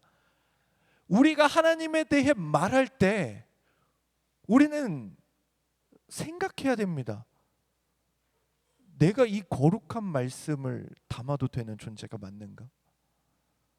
내가 지금 이것을 하나님에 대한 어떤 존중과 경외와 이런 인식 없이 함부로 담은 것은 아닌가? 두려워하셔야 되죠. 그런데 우리는 오히려 무엇을 합니까? 무슨 엿정수 마냥 하나님에 대한 지식을 팔면 다 된 것처럼, 내가 하나님을 섬긴 것처럼 착각하고 오해하고 나의 신앙은 이제 괜찮다라고 하는 것이죠. 이사야는 나는 입술이 부정한 사람이요 입술이 부정한 백성 중에 거주한다고 고백합니다. 하나님의 영광을 바라보는 일은 다른 사람의 잘못보다 먼저 자신의 모습을 하나님의 말씀 앞에서 살피게 합니다. 그래서 이사야는 거룩하신 하나님을 바라본 후 자신이 망하게 되었다고 고백하죠. 그런데 그때 예상하지 못한 일이 일어납니다. 이사야 6장 6절에서 7절입니다. 그때 그 스랍 중 하나가 부젓가락으로 제단에서 집은 바 핀 숯을 손에 가지고 내게로 날아와서 그것을 내 입술에 대며 이르되 보라 이것이 너의 입술에 닿았으니 너의 악이 제하여졌고 너의 죄가 사하여졌느니라 하더라고 말합니다. 스랍 가운데 하나가 제단으로 가서 부젓가락으로 핀 숯을 집어 이사야에게 다가옵니다. 거룩한 제단의 불이 죄인에게 가까이 다가온 겁니다. 불은, 특히 여호와의 불은 불순한 것은 다 태우고 제거합니다. 그렇다면 하나님의 거룩한 불이 죄인에게 닿을 때 죄인이 불타 없어져야 할 것처럼 보입니다. 이제 이사야가 확 타서 없어지는 그 장면이 그려져야 정상입니다. 이사야 역시 거룩하신 하나님을 바라보는 자신이 망하게 되었다고 고백했죠. 그런데 하나님의 불은 이사야를 태워 없애지 않았습니다. 그 불은 이사야의 죄를 제거했죠. 네 악이 제하여졌고 네 죄가 사하여졌느니라. 하나님의 거룩은 죄인을 소멸하지만 하나님의 은혜는 죄인을 회복시킵니다. 하나님께서 사랑이라는 말은 인간의 죄를 아무렇지 않게 여긴다, 그냥 막연히 용서하신다라는 것이 아닙니다. 어떻게 살아도 괜찮다는 무관심과 방임은 성경이 말하는 사랑은 아닙니다. 하나님의 사랑은 거룩한 사랑입니다. 하나님은 죄를 그대로 방치하지 않으시며 죄에서 건져내고 정결하게 하십니다. 여기서 중요한 사실은 이사야를 정결하게 하신 분이 하나님이라는 사실입니다. 숯불 역시 이사야가 준비한 것이 아닙니다.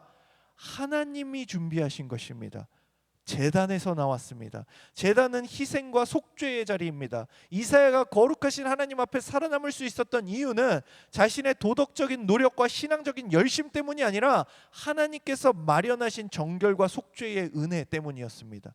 이사야 6장은 한 가지 중요한 질문을 근데 우리에게 남깁니다. 거룩하신 하나님 앞에서 죄인이 어떻게 살아남을 수 있었을까? 하나님의 그 거룩하심은, 하나님의 불은 죄인을 소멸하고 죄인을 죽여야 공의로서 마땅한 것 같은데 하나님께 가까이 갈 수 없는 사람이 어떻게 그분의 임재 앞으로 나아갈 수 있게 만들었는가? 이사야를 정결케 한 불은 이사야가 준비한 것이 아니라 제단에서 왔다고 말씀드렸습니다. 이 장면은 죄인의 정결이 인간의 노력에서 나오지 않고 하나님이 마련하신 속죄의 은혜에서 온다는 사실을 보여줍니다. 그리고 성경 전체의 흐름 속에서 그 속죄는 장차 예수 그리스도의 단번의 희생 안에서 완성됩니다. 우리가 본 그 장면, 예수 그리스도께서 십자가에 달리시는 그 장면, 무엇이죠? 모든 죄인들의 죄를 자기에게 부으사 자기 스스로 죄가 되셨고 저주가 되심으로 우리의 모든 것을 사해 주시는 것이죠. 자, 이것이 하나님의 신실하신 언약으로부터 말미암습니다. 하나님은 아브라함에게 나타나셨습니다. 그리고 언약을 맺자 하시죠. 동물들을 그 당시에 고대 근동의 흐름에 따라 동물들을 반으로 쪼개 놓습니다. 그리고 홀로 지나가십니다. 횃불이 그 사이를 지나갑니다. 언약은 어떤 것이냐면 둘이 함께 지나가고 우리 중 이 약속을 어긴 사람이 이곳에 쪼개져 죽은 지금 피의 길을 만든 이 짐승들처럼 죽을 것이다라는 약속입니다. 약속을 어긴 자가 죽어야 합니다. 그런데 그곳을 누가 지나가십니까? 하나님이 홀로 지나가십니다. 이것에 대한 모든 책임을 하나님이 지시겠다라는 것입니다. 그리고 이 언약이 주어진 이후에 아브라함은 어떤 시험을 받게 됩니까? 독자 이삭을 바치라는 시험을 받게 됩니다. 그리고 그곳에서 하나님의 예비하심을 맛보죠. 그리고 그 예비하심이 이후 우리에게 예표하는 바는 무엇입니까? 하나님께서 우리 모든 자들의 죄를 대신하여 우리가 어긴 언약의 그 죽음을 당신의 아들에게 씌우시겠다라는 것을 우리는 발견하게 됩니다. 그렇게 우리는 내일 히브리서를 보며 우리가 예수의 피를 힘입어 성소에 들어갈 담력을 얻었나니라고 고백하게 될 것입니다. 구원은 인간의 노력에서 시작되지 않습니다. 하나님이 마련하신 은혜와 속죄에서 시작되고 하나님은 그 자리를 우리에게 언약이라는 통로를 통해 공급하십니다. 이사야 6장 8절입니다. 내가 또 주의 목소리를 들으니 주께서 이르시되 내가 누구를 보내며 누가 우리를 위하여 갈고 하시니 그때 내가 이르되 내가 여기 있나이다 나를 보내소서 하였더니 본문의 순서는 매우 중요합니다. 먼저 이사야는 하나님의 영광을 바라보았습니다. 그 후 자신의 죄를 발견하고 고백하고 하나님께서 이사야를 정결하게 하시며 죄를 사하여 주십니다. 그 후 이사야는 하나님의 음성을 듣고 부르심에 응답합니다. 이사야는 죄사함을 받기 전에 나를 보내소서라고 하지 않습니다. 먼저 하나님의 은혜를 경험하였고 죄가 사하여진 후에 그 은혜에 응답합니다. 기독교 신앙의 순서는 언제나 하나님의 은혜가 먼저입니다. 하나님께서 먼저 사랑하고 부르셨으며 하나님께서 먼저 정결하게 하십니다. 그리고 성도는 그 은혜에 응답합니다. 출애굽이 보여주지 않습니까? 이스라엘을 순종하니 구원해 주신 것이 아니라 이집트에서 구원하시는 은혜가 그들에게 먼저 주어지고 그들이 하나님의 백성답게 살아갈 삶이 무엇인지 율법을 통해 주십니다. 너네 이거 안 지키면 다시 애굽에 갖다 집어 쳐넣을 거라고 말씀하시지 않습니다. 그들은 이미 구원 받았습니다. 그들은 이미 약속의 땅으로 가는 여정을 시작했습니다. 그곳 가운데 하나님이 어떻게 살아가야 할지를 공급하시는 겁니다. 오늘의 말씀에서도 마찬가지입니다. 이사야는 조금 전까지 나는 망하게 되었도다 라고 말했지만 하나님의 그 죄 사함을 잊고 내가 여기 있나이다 나를 보내소서라고 응답합니다. 하나님의 정결하게 하시는 그 은혜를 경험했기 때문입니다. 그의 담대함은 자신의 능력이 아니라 하나님의 죄 사함의 은혜에서 나온 것이죠. 내가 그런 존재가 아니라 하나님이 죄를 사하신 나란 존재가 어떻게 살아가야 하는지 담대하게 깨닫게 된 것입니다. 여기서 분명하게 발견하는 것이 있습니다. 인간은 하나님 없이는 자신이 어떤 존재인지 설명할 수 없다는 겁니다. 우리의 존재가 무언가를 욕망하며 예배하는 존재이기에 우리의 존재의 기준은 역설적이게도 우리 밖에 있습니다. 그렇게 참된 예배는 개인적인 감동으로만 끝나지 않습니다. 하나님의 영광을 바라보고 은혜를 경험한 사람은 다시 하나님께서 보내시는 삶의 자리로 나아갑니다. 예배는 현실을 잊게 하는 종교적 감정이 아니라 하나님의 시선으로 현실을 새롭게 바라보고 살아가게 합니다. 이사야는 하나님의 영광을 바라보았고 자신의 죄를 발견하였으며 하나님의 은혜로 정결하게 됩니다. 그리고 그 은혜를 받은 사람으로 하나님의 말씀을 전하는 사명에 부름받죠. 많은 경우 이사야 6장의 말씀은 이 8절의 고백을 중심으로 마무리됩니다. 내가 여기 있나이다 나를 보내소서. 그러나 이사야 6장은 8절에서 끝나지 않습니다. 9절부터 13절까지는 이사야에게 주어진 사명이 결코 쉽지 않았다는 사실을 보여줍니다. 이사야 6장 9절에서 10절입니다. 여러분 졸리니까 같이 읽도록 하겠습니다. 9절에서 10절 시작. 여호와께서 이르시되 가서 이 백성에게 이르기를 너희가 듣기는 들어도 깨닫지 못할 것이요 보기는 보아도 알지 못하리라 하여 이 백성의 마음을 둔하게 하며 그들의 귀가 막히고 그들의 눈이 감기게 하라. 염려하건대 그들이 눈으로 보고 귀로 듣고 마음으로 깨닫고 다시 돌아와 고침을 받을까 하노라 하시기로. 하나님께서는 이사야를 보내시면서 백성이 말씀을 듣고도 깨닫지 못하며 보고도 알지 못할 것이라고 말씀하십니다. 이 백성의 마음을 둔하게 하고 귀가 막히고 눈을 감기게 하라고 말씀하십니다. 이게 도대체 무슨 얘기인가 싶죠. 아니 실컷 지금 이사야에게 막 뭐 숯을 갖다가 대시고 네가 정결해졌다 막 이렇게 하시고 주님 제가 가겠습니다 막 이런 감동스러운 스토리 다 해놓고 이제 가겠다고 하니 어떤 일이 일어날 거랍니까? 이 백성의 마음이 둔하게 하고 귀가 막히고 눈을 감기게 하라고 합니다. 그들이 눈으로 보고 귀로 듣고 마음으로 깨닫고 다시 돌아와 고침을 받을까 하노라 하시기로. 마치 고침 받으면 안 될 것처럼 말씀하시죠. 야 얘들은 다 죽어야 돼. 나 얘들 다 죽여야 내 스트레스가 좀 풀릴 것 같아. 이렇게 말씀하시는 것처럼 보입니다. 하나님께서는 이사야를 보내시면서 마치 이들이 돌아오지 않기를 바라시는 것처럼 보입니다. 이에 대해 존 오스왈트는 이렇게 말합니다. 논점은 이럴 것이다. 이사야가 백성의 죄를 직접적으로 다루지 않는 확신과 격려의 메시지를 설파했다고 가정해보라. 즉 하나님은 죄에 대해 이야기하라고 하시는데 이사야가 가서 얘들 죄 얘기하면 마음이 얼마나 상처받겠어. 얘 삶도 어려운데 안 돼, 위로나 해야지 라고 가정해보라는 겁니다. 아마도 그는 수많은 추종자를 얻었을 것이라고 합니다. 이 추종자들은 고침을 받았을 것이며 그들의 삶 속에서 하나님을 위한 공간을 더 많이 확보해야 한다고 확신했을 것이다. 그러나 이와 같은 피상적인 치유가 오랫동안 국가의 운명에 영향을 미칠 수 있겠는가? 단지 해로운 영향만 끼칠 뿐이다. 우리는 이사야가 결코 그런 방식으로 메시지를 전하지 않았을 거라고 확신할 수 있다. 오히려 이미 완악해진 세대와 후손들의 심령을 고려해 볼 때 이사야는 그들이 하나님에게서 더 멀어지게 하는 메시지를 전하도록 부름받는다. 무엇이죠?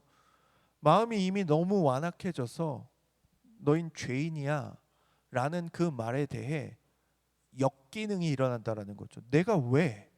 오히려 가서 하나님이 너희를 사랑하셔라고 했다면 하나님이 날 사랑하시는구나 라고 하면서 자신들이 생각하는 종교적인 것들은 할 수 있겠으나 그것이 무슨 이득이 있냐라는 겁니다. 그것이 무슨 긍정적인 효과가 있냐라는 겁니다. 하나님의 말씀은 하나님의 말씀으로서 전해져야 되고 죄인은 죄인이라는 평가를 받아야 합니다. 그리고 그 죄인이라는 것을 알 때에 나라는 존재가 죽을 수밖에 없는 존재라는 것을 인식함과 동시에 나를 구원하시는 분은 하나님밖에 없다라는 현실로 나와야 하는데 많은 사람들은 이것을 거부할 것이라는 것이죠. 왜요? 그들이 원하던 메시지가 아니거든요. 오늘을 살아가는 우리도 마찬가지입니다. 여러분들 마음 가운데 여러분들을 만족시키는 메시지는 무엇입니까? 여러분들이 원하는 하나님의 모습은 무엇입니까? 여러분들이 사랑하는 하나님은 어떤 존재입니까? 그것을 정말 성경이 말하는 하나님은 맞습니까? 언제나 나를 위로하고 언제나 나를 성공으로 이끌고 언제나 나에게 아무런 결핍이 없게 하는 하나님, 그 하나님이 정말 성경이 말하는 하나님은 맞습니까?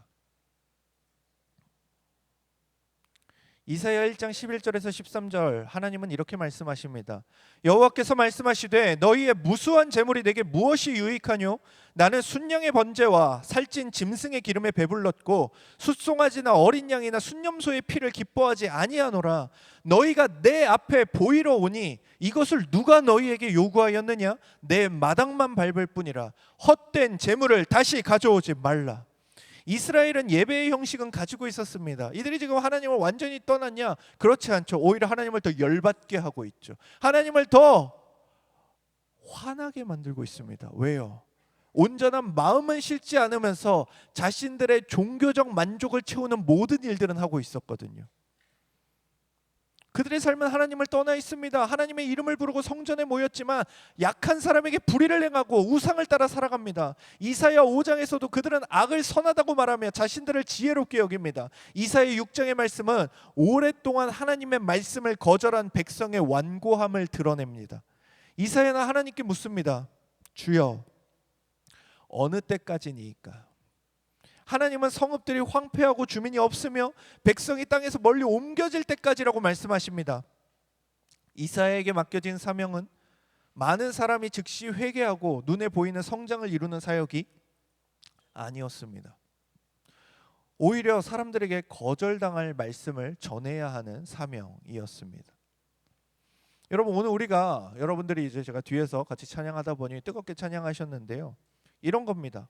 우리가 막 하나님을 기쁘게 찬양하는 것 같았는데 어느 날 마이크도 사라지고 피아노도 사라지고 기타도 사라지고 싱어들도 다 사라진 겁니다. 뭐만 남았습니까? 우리의 이 공허한 목소리만 남는 겁니다. 근데 하나님은 물으시는 겁니다. 너 그래도 예배할 수 있겠니? 너 그래도 지금처럼 기쁘게 찬양할 수 있겠니?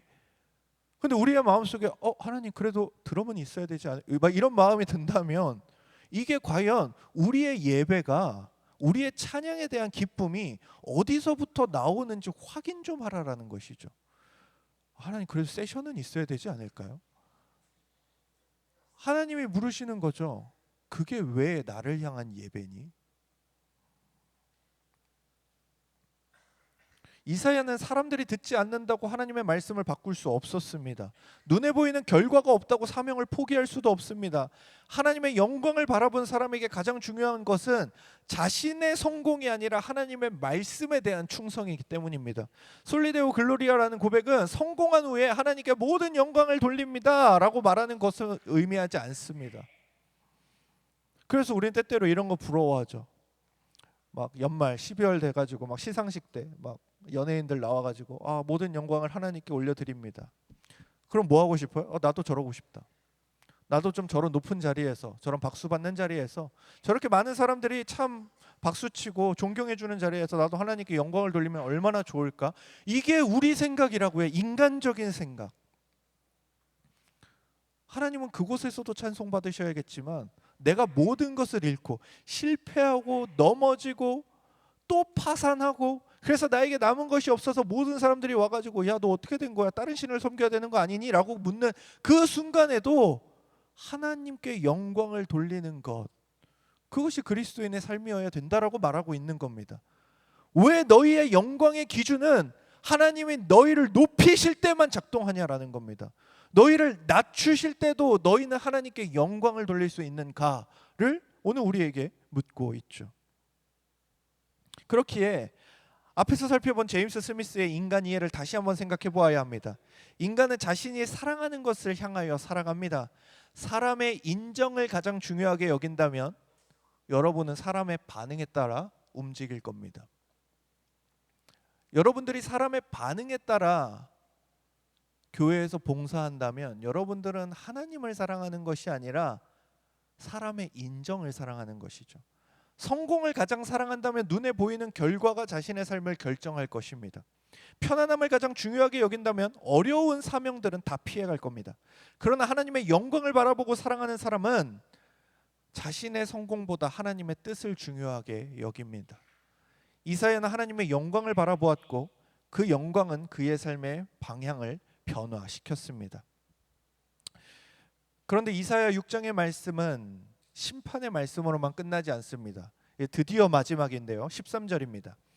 그 중에 10분의 1이 아직도 남아 있을지라도 이것도 황폐하게 될 것이나 밤나무와 상수리나무가 배임을 당하여도 그 그루터기는 남아 있는 것 같이 거룩한 씨가 이 땅에 그루터기니라 하시더라.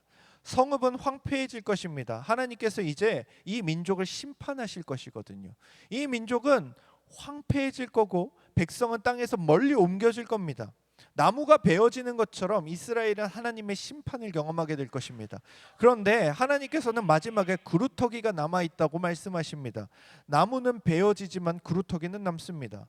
여러분, 그러나 사실 이 그루터기는 무엇입니까? 나무가 죽었다는 상징입니다. 나무가 베어졌기에 그저 여기에 나무가 있었어요 하는 상징밖에 되지 않습니다.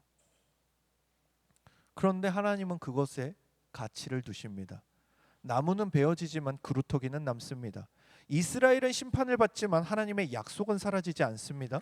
더 이상의 생명이 불가능해 보이는 그루터기에 하나님이 새로운 생명을 일으키실 겁니다.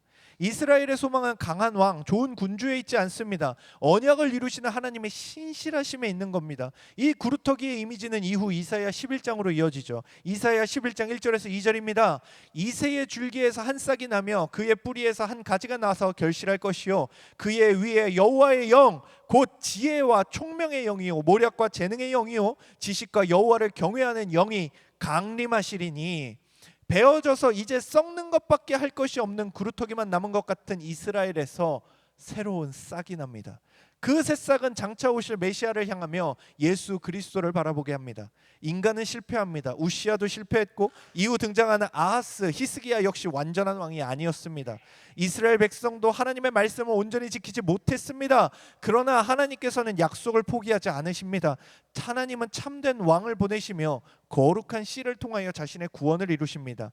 이사야서의 큰 이야기는 심판으로 끝나지 않습니다. 이사야는 이스라엘의 죄와 불의, 교만에 대한 하나님의 심판을 선포하지만 동시에 하나님께서 심판을 통하여 자신의 백성을 정결하게 하시고 남은 자를 보존하시며 장차 오실 왕과 하나님의 새로운 나라를 준비하실 것을 우리에게 보여줍니다. 따라서 그루터기는 단순히 어려운 상황에서도 희망을 잃지 말자는 막연한 긍정의 이미지가 아닙니다. 인간의 실패에도 불구하고 자신의 언약과 약속을 이루시는 하나님의 신실하심을 보여주는 이미지입니다. 우리의 구원은 인간의 가능성에서 나오지 않습니다. 하나님의 신실한 언약에서 나옵니다. 인간의 실패가 하나님의 약속을 취소하지 못하고 우리의 연약함이 하나님의 구원 계획을 무너뜨리지 못합니다. 사랑하는 청년 여러분, 말씀을 맺겠습니다. 오늘 우리는 이사야와 함께 높이 들린 보좌에 앉으신 하나님을 바라보았습니다. 우리가 바라본 하나님은 우리의 필요를 채워주기 위하여 존재하시는 분도 아니며 우리의 찬양을 통하여 부족한 영광을 채우셔야 하는 분도 아닙니다. 성부 하나님은 우리가 존재하기 전부터 성자와 성령 안에서 사랑과 생명과 영광이 충만하셨고 지금도 온 땅에서 자신의 영광을 나타내시는 거룩한 왕입니다. 그렇기에 오늘 말씀은 우리에게 먼저 무엇을 더 할 것인지를 요구하지 않습니다. 이러니 이제 작정하고 나가서 열심히 섬기고 봉사해라를 이야기하지 않습니다. 그보다 먼저 우리가 누구 앞에 서 있는지를 묻습니다. 정말 하나님의 말씀 앞에 서 있는지, 내가 만든 하나님 앞에 서 있는지. 예배는 왕이신 하나님 앞에서 우리의 시선과 중심이 다시 제자리를 찾는 시간입니다. 세상의 성공과 인정, 안정과 만족이 지나치게 크게 보였던 우리의 눈이 높이 들린 보좌를 바라보며 하나님만이 우리의 궁극적인 사랑과 예배를 받으시기에 합당한 분임을 다시 고백하셔야 합니다. 이처럼 거룩하신 하나님을 참으로 바라볼 때 우리는 다른 사람보다 먼저 자신의 모습을 보게 됩니다. 하나님의 영광은 우리가 감추고 있던 죄와 교만, 잘못된 욕망을 드러냅니다. 그러나 이것이 우리를 정죄하고 멸하고 끝내려는 것이 아니라 이사야에게 제단의 숯불을 보내셨고 그의 죄를 제거하고 정결하게 하시고 다시금 그를 파송하셨던 그 하나님처럼 우리의 예배도 하나님의 거룩 앞에서 나를 정직하게 바라보는 동시에 죄인을 버리지 않고 정결하게 하시는 하나님의 은혜를 붙드는 자리가 되어야 합니다. 그 은혜를 경험한 이사야는 하나님의 부르심에 응답합니다. 그런데 그에게 약속된 것은 눈에 보이는 성공이 아니라 하나님의 말씀에 대한 충성이었습니다. 하나님의 영광을 바라본 사람은 자신의 이름과 결과를 삶의 마지막 기준으로 삼지 않습니다. 사람들이 인정하는가 보다 하나님께서 기뻐하시는가를 중요하게 여깁니다. 자신이 원하는 결과가 보이지 않더라도 하나님이 맡기신 자리에서 충성합니다. 오직 하나님께 영광이라는 고백은 성공한 이후 하나님께 돌리는 말이 아닙니다. 나의 성공과 만족보다 하나님의 뜻과 영광을 더 중요하게 여기겠다는 고백인 것이죠. 이사야가 바라본 세상은 곧 심판을 경험하며 나무는 베어집니다. 그러나 하나님께서는 구루터기를 남기시고 인간의 왕이 실패하고 하나님의 백성도 넘어진 그 자리에 하나님의 약속이 남아서 꿈틀댑니다. 그리고 새싹을 틔웁니다. 우리의 소망은 인간의 가능성과 능력에 있지 않고 자신의 언약을 끝까지 이루시는 하나님께 있음을 하나님은 이미 우리에게 보여주고 계십니다. 오늘 우리가 바라보아야 할 분이 바로 이 하나님입니다. 오늘 이 시간 많은 종교의 섬김으로 나의 신앙을 증명하고 나의 만족으로 예배를 판단했던 우리의 삶을 돌이켜 오늘 이 시간 하나님과 하나님의 영광을 오롯이 욕망하고 갈망하며 그분을 예배하는 우리가 되기를 소망합니다. 함께 기도하겠습니다.